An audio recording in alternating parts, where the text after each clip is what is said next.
ইসলামের ভিতর পুরাপুরি প্রবেশ করা কাকে বলে? আকিমুস সালাত, সালাত প্রতিষ্ঠিত করো। ওয়াতুজ যাকাত, যাকাতের সমর্থন থাকলে যাকাত প্রদান করো। ওয়ারকাউ মার রাকিন, সূরা বাকারার 43 নম্বর আয়াত। তুমি রুকুকারীদের সাথে রুকু করো। মশারির ভিতরে যেরকম তোমার ছেলে মেয়ে বাহিরে গেলে ঢুকায়া দাও, তদ্রূপ তুমি যদি সালাত প্রতিষ্ঠিত করতে চাও, তোমার ছেলে যদি না পড়ে তোমার ছেলেকে পড়াও, তোমার বিবি যদি না পড়ে তোমার বিবিকে পড়াও, তোমার মেয়ে যদি না পড়ে তোমার মেয়েকে পড়াও, তুমি নিজেও পড়ো, তাহলে সালাত প্রতিষ্ঠিত হয়। তাহলে ইসলামের ভিতর পুরাপুরি ঢোকা হয়। নাইতে আপনার ছেলে পড়লো না, আপনার মেয়ে পড়লো না, আপনার পরিবার পড়লো না, আপনি একলাই সালাত আদায় করলেন, আপনার সালাত প্রতিষ্ঠিত হয় না। ভাঙ্গা ভাঙ্গা কথা না বুঝলে, যদি বুঝার থাকে তাহলে পরবর্তীতে বুঝবেন। যদি আপনি এরকম ইসলামের ভিতরে পুরাপুরি প্রবেশ করে থাকেন, দুনিয়াতেও আপনার কোনো ভয় নাই, পরকালেও আপনার কোনো ভয় নাই। দুনিয়াতেও আপনার কোনো চিন্তা নাই, পরকালেও আপনার কোনো চিন্তা নাই। সূরা বাকারার 208 নম্বর আয়াত।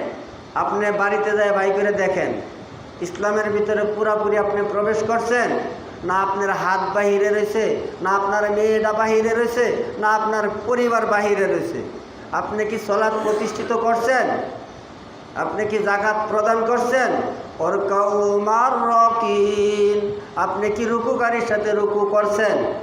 জামাতের সহিত কি আপনি সালাত আদায় করছেন?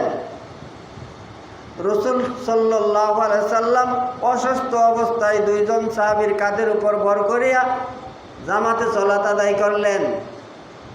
আপনি জামাতে সালাত আদায় করেন না, একা একা সালাত আদায় করেন। আবার কেউ সালাত আদায় করে না, 7 দিনে একদিন পরে, আরেকদিন পরে না, মন চাইলে পরে, মন চাইলে পরে না। তাহলে কি আপনি ইসলামের ভিতরে পুরাপুরি প্রবেশ করছেন? আপনি কি পাশ করার আশা আছে না ফেল করার আশা আছে? আপনি একটু বুঝেন। যেই ছাত্র পরীক্ষা যাওয়ার পর, হলের ভিতরে ঢোকার পর, পরীক্ষা আসার পর, দেখার পর সে লিখতে পারে না, চিন্তা করতে করতে সময় পার হয়ে গেছে, তার আর হলে থাকার সময় নাই। আল্লাহ তাআলা আপনাকে এই দুনিয়াতে পাঠাইছে পরীক্ষা নেওয়ার জন্য। আপনি কি আমল করেন? ভালো আমল করেন না মন্দ আমল করেন? সূরা মুলুক আয়াত নাম্বার 2। আল্লাযী খালাকাল মাউতা ওয়াল হায়াতা লিয়াবলুয়াকুম আইয়ুকুম আহসানু আমালা।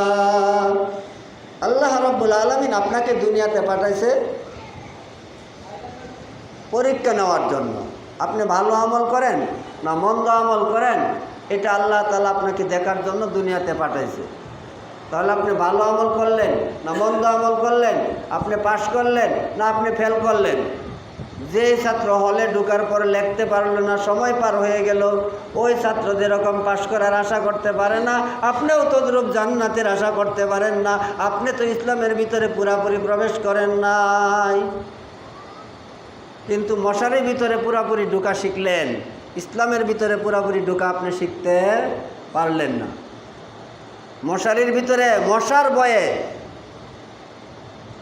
ক্ষুদ্র একটা মশা, যেই মশার কামড়ে আপনি মারা যাইবেন না, এই মশার কামড়ের ভয়ের কারণে ছেলে মেয়েকে নিয়ে মশারির ভিতরে ঢোকা শিখতে পারলেন, ইসলামের ভিতরে ঢোকা শিখতে পারলেন না। তাহলে আমাদের এই ফ্যামিলির ভিতরে আমরা কয়জন আছি ইসলামের ভিতর পুরাপুরি ঢুকছি? যাতে আমার ফ্যামিলির ভিতরে আমার মেয়ের জামাইও সালাত আদায় করে, আমার মেয়েও আদায় করে, আমার ছেলেও আদায় করে, আমার পরিবারও আদায় করে, আমিও আদায় করি। সকলে মিলাইয়া যারা সালাত প্রতিষ্ঠিত করে তাদের সালাত প্রতিষ্ঠিত হয়। আল্লাহ রাব্বুল আলামিন তার কালামে একবার নয়, দুইবার নয়, 80 থেকে 82 বার ইরশাদ করছেন, সালাত প্রতিষ্ঠিত করো, সালাত কায়েম করো। আপনি আমি সালাত প্রতিষ্ঠিত করতে পারছি, কায়েম করতে পারছি, ইসলামের ভিতরে পুরোপুরি ঢুকতে পারছি? যদি ঢুকতে না পাইরা থাকি তাহলে আপনি আমি জান্নাতি না জাহান্নামী, আপনি আমি পাশ করলাম না ফেল করলাম, আপনার আমার একটু চিন্তা করা উচিত। ইনশাআল্লাহ আমরা যদি এরকম কোরআন হাদিসের কথা